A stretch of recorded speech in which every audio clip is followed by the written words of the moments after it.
Di bawah langit Palestina yang luas, Ibrahim mengembara dalam perenungan mendalam. Hatinya dipenuhi rasa syukur atas anugerah Allah, putranya Ismail yang lahir dari Hajar.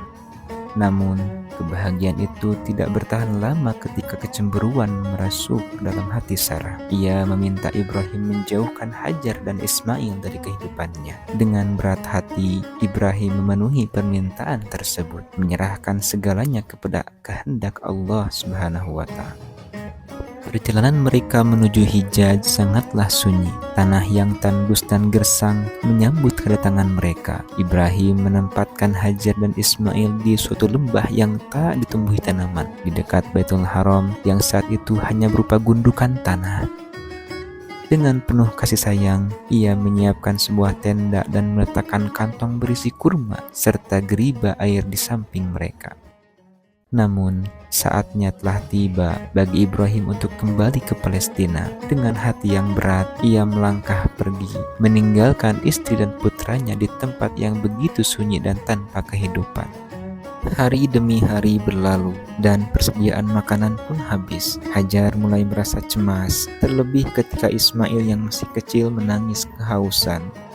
Dengan penuh harapan, ia berlari ke Bukit Sofa mencari pertolongan, namun tidak melihat apa-apa. Lalu ia bergegas ke Bukit Marwah, berharap menemukan tenda kehidupan. 7 kali ia bolak-balik antara kedua bukit itu, hingga akhirnya Allah menunjukkan kuasanya. Dari tanah yang tandus di dekat kaki Ismail memancarlah mata air yang jernih, kemudian dikenal sebagai Zam-Zam. Dengan penuh syukur, Hajar menampung air itu, memberikan minum kepada Ismail, dan mempersiapkan kehidupan baru di tempat yang kini penuh berkah.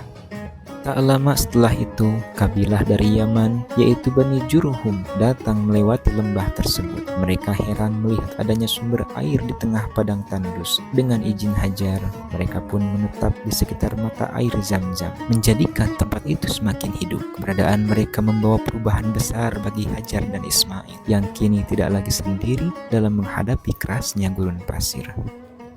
Bertahun-tahun berlalu, Ismail tumbuh menjadi pemuda yang kuat dan bijaksana. Ia hidup di tengah masyarakat Jurhum, belajar adat istiadat mereka, dan semakin mendekatkan diri kepada Allah. Tempat yang dahulu sunyi, kini menjadi awal dari sebuah peradaban besar, yang kelak akan menjadi pusat ibadah dan keimanan bagi manusia. Kisah ini menjadi bukti bagaimana ketundukan kepada kehendak Allah membawa berkah yang tak terhingga bagi generasi demi generasi.